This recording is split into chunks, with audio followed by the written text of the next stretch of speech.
Entramos en detalle con Alejandro Díaz, infectólogo médico. Mucho gusto, bienvenido. Buenos días, muchas gracias por la invitación y buenos días a todas las personas que están en este momento viendo el programa. Antes de que Manuel entre en el diálogo con usted, yo le quiero preguntar por algo que nos referenciaba Paula ahora, y es la modificación en Bogotá de los protocolos de bioseguridad en empresas y en instituciones del Estado. Básicamente quitan, por ejemplo, lo de los zapatos en los tapetes, lo de la temperatura, lo de las llantas en los carros, de desinfectar. Eso para usted, desde su profesión, ¿está bien que lo quiten? ¿Finalmente eso es tan inefectivo como se dice o cuál es su posición? Cuanto antes. Realmente, pues esas son medidas que al principio de la pandemia se establecieron por la, digamos que por la incertidumbre y el desconocimiento de saber qué era lo que servía para prevenir el contagio, pero pues hoy en día se sabe que este es claramente un virus respiratorio y que la transmisión por medio de estos elementos contaminados, como por ejemplo las suelas de los zapatos, los elementos que compramos en un supermercado o en alguna tienda, no son pues efectivas para prevenir el contagio. Lo más importante es lavarse las manos y obviamente utilizar pues las medidas del tapabocas y el distanciamiento. O sea que la bolsa del supermercado también con alcohol es otra medida que más o menos no, ¿o es así? Ninguna de estas medidas realmente ha mostrado ser efectiva. Es una cuestión de aire. Es una cuestión netamente respiratoria. No es que la transmisión por contacto con superficies contaminadas no ocurra, pero a la hora de prevenir es más importante lavarse las manos que descontaminar los elementos pues, que utilizamos diariamente. ¿La ventilación sí es una buena medida? Claro que sí. ¿Que circule el aire? Que circule el aire y preferir actividades en exteriores en vez de interiores y evitar aglomeración de personas. Listo, hasta aquí llegue Manuel entonces. Sí, señor, hablamos ahora entonces del tema de vacunación, de los mitos y de las realidades, porque hoy comienza, recordemos, en el país el proceso de vacunación con las primeras 50.000 y el próximo fin de semana llegarán otras más. Bueno, Alejandro, mucha gente se pregunta y tiene cierto temor al ponerse la vacuna y básicamente tiene que ver con el pronto desarrollo de esta, comparándola con otras. ¿Qué responderle a la gente en ese sentido?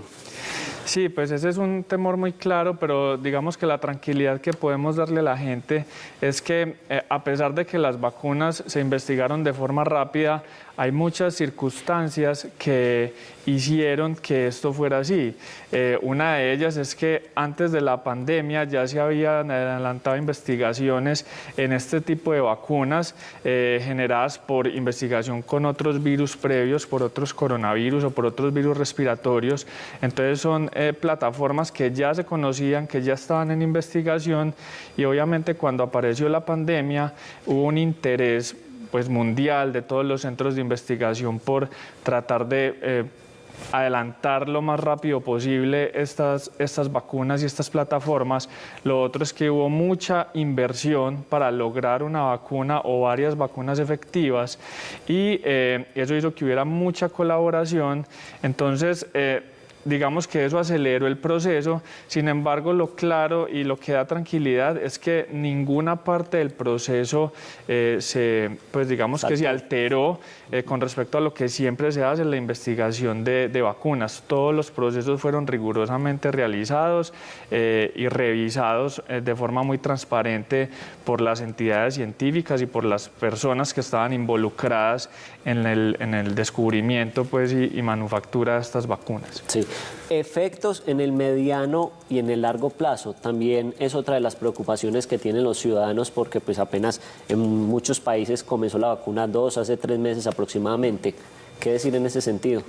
Sí, pues yo pienso que en el largo plazo obviamente todavía no podemos saber nada, pero lo que se puede decir con tranquilidad es que los estudios con los que se aprobaron las vacunas evaluaron cientos de miles de personas en donde realmente se vio que eran pues medicamentos o biológicos muy seguros, y a la fecha en todos los países que ya han estado vacunando, donde se han administrado millones de dosis, realmente la cantidad de efectos secundarios ha sido muy baja, básicamente lo esperado, que son básicamente reacciones locales o síntomas muy leves, y hay una preocupación que ha sido lo de las reacciones alérgicas a componentes de la vacuna, pero igualmente con los millones de dosis que se han administrado, la cantidad de reacciones alérgicas ha sido extremadamente rara, y cuando se han presentado de forma grave, realmente han mejorado rápidamente con los medicamentos para tratar este tipo de alergias, y no ha habido ningún caso que llegue pues hasta un desenlace fatal. Entonces eso da muchísima tranquilidad de que la cantidad de efectos secundarios no son diferentes ni a las que se presentan por cualquier otro medicamento o por cualquier otra vacuna, porque es que, o sea, es esperable que cualquier biológico cause efectos secundarios, pero lo que interesa es que la cantidad de efectos secundarios no sea pues superior o más alarmante comparado con otro medicamento. Alejandro, modificación o supuesta modificación del ADN, pérdida de la fertilidad, son otros de los mitos que han estado circulando en torno a la vacuna contra el coronavirus. Sí, realmente la inquietud parte más de uno de los tipos de plataformas para estas vacunas, que son las que se llaman vacunas genéticas o de ARN mensajero. Estas vacunas no tienen la capacidad de cambiar nuestro genoma, nuestro ADN, no están diseñadas para eso y como repito, no tienen la capacidad de causar este efecto. Entonces, darle tranquilidad a la gente de que eso no va a ocurrir. Por otro lado, el componente de la vacuna interactúa específicamente con nuestras defensas, con las células del sistema inmune y nada tiene que ver como con las células del sistema reproductivo, en donde se producen los espermatozoides y los óvulos.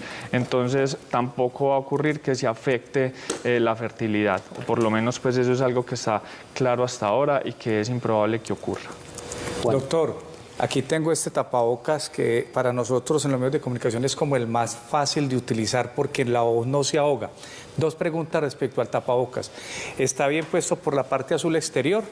Y la segunda, ¿cuánto tiempo puedo guardarlo? Es decir, ¿cuánto tiempo lo puedo utilizar? ¿Un día, 2 días? ¿Se puede lavar? Mi mamá lo deja al sol 15 días. ¿Cuáles son esas costumbres de estos tapabocas que son los que venden en las farmacias común y corriente? Claro, pues esos tapabocas de entrada digamos que son desechables, entonces lo más importante es seguir las recomendaciones del proveedor o de la compañía que manufactura el producto, porque pues todos los productos digamos que tienen una vida útil diferente. En general estos pues que son desechables deberían usarse una sola vez, máximo 2 días, pues y eso que si se mantiene seco pues y no muy húmedo, porque se sabe que la humedad puede afectar el rendimiento del tapabocas. Los que son de tela o de material antifluido, se sabe que las compañías digamos que reportan una cantidad de veces que se puede lavar para conservar pues como su utilidad, y definitivamente otras pues digamos que mascarillas más avanzadas como son las que tienen filtro N95 sí son muy reservadas para utilizar en el ámbito hospitalario, en la atención directa de pacientes, y estas mascarillas también tienen una vida útil que el personal de salud lo tiene muy claro a la hora de utilizar por cuántas horas de uso continuo o por cuántos días. O sea, entonces, digamos que los de tela sí sirven. Los de tela no son los más efectivos, pero sí sirven. O sea, yo creo que a la hora de decidir qué sirve o no sirve, lo más importante es ponerse cualquier cosa, ¿cierto? Y ya de ahí, pues, obviamente habrá unos que serán más efectivos que otros, pero pues digamos que la invitación es a que al menos se utilice cualquier cobertura, que sabemos que es lo que sirve. Alejandro, ¿qué mensaje darle al ciudadano? Porque comienzan a llegar vacunas de diferentes fabricantes y la eficacia varía. Entonces algunos dicen, no, es que yo quiero la de 95, yo la de 80, pero no vamos a escoger vacunas, eso está claro. Pero ¿qué decirle al ciudadano en torno a eso, respecto a eso? Claro, eso tiene que quedar muy claro. En este momento no vamos a estar en capacidad de escoger la vacuna. La idea de que lleguen varias vacunas precisamente es porque necesitamos muchas para poder suplir la necesidad de vacunar a los 35 millones de colombianos, que es el plan de vacunación que está en este momento establecido. La invitación es a ponerse la que llegue. Todas las marcas de vacunas que van a llegar han mostrado tener una eficacia superior al 90% en lo que se quiere idealmente, que es prevenir las formas graves, es decir, las que te llevan al hospital o las que te causan la muerte. Eso en este momento es lo más importante. Entonces, claro, la efectividad general de las vacunas va a variar cuando analizamos en general, o sea, si incluimos, por ejemplo, la infección asintomática o las formas leves de la enfermedad. Pero en este momento lo más importante es prevenir esas formas graves, las que están saturando el sistema de salud salud las que están matando a nuestros adultos mayores y a las personas que tienen enfermedades de base. Entonces la invitación es a ponerse la que llegue. Todas las que llegan son buenas para prevenir eso. Hombre, que la que me tocó no es la que es del 90%, sino que es la del 50%. Bueno, esa vacuna te va a servir para que no llegues hasta el hospital. ¿Es posible que te dé la infección? Sí, pero probablemente te dará un pequeño resfriado que se va a quitar y que lo vas a poder manejar en la casa. Entonces la invitación es a ponerse la que les toque.